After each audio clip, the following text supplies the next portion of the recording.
لاہور کے موسم کی بات کریں تو لاہور میں بادلوں اور سورج کے درمیان آنکھ مچولی کا سلسلہ جاری ہے۔ شہر میں بادلوں کی موجودگی کے باوجود بارش کا امکان نہیں ہے۔ زیادہ سے زیادہ درجہ حرارت 35 ڈگری سینٹی گریڈ تک جا سکتا ہے۔ موسم کی صورتحال کے بارے میں مزید بتا رہے ہیں سہیل کیسر۔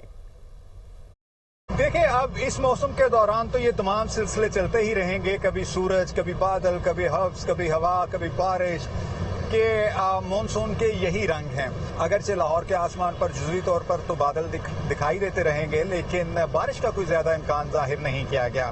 بس یہی کہا گیا ہے کہ شاید کچھ بوندا باندی ہو جائے کچھ علاقوں میں، لیکن اچھی بارش کی توقع مت رکھیے گا۔ ہاں، لیکن اب سے 3 روز کے بعد 3 یا 4 روز کے بعد ایک اور سسٹم جو ہے وہ پاکستان کی طرف پیش قدمی کر رہا ہے۔ وہ پریویل تو پاکستان کے بالائی علاقوں سے کرے گا، لیکن اس کے بعد بتدریج ملک کے دیگر علاقوں میں بھی اپنے قدم جماتا چلا جائے گا، اور نئے سسٹم کے تحت بہت اچھی بارشیں ہونے کی پیشگوئی کی گئی ہیں۔ تو اس سے ممکنہ طور پر دریاؤں میں پانی کے بہاؤ میں بھی اضافہ ہو سکتا ہے، اور صرف دریاؤں کے حوالے سے یہ احتیاط برتنے کی ضرورت نہیں ہے، بلکہ مانسون کے دوران تو جب بھی بارش ہو رہی ہو، آندھی طوفان کی صورتحال ہو، تو بہت زیادہ محتاط رہنے کی ضرورت ہوتی ہے، کیونکہ اس موسم کے دوران حادثات کا بہت احتمال رہتا ہے۔ جی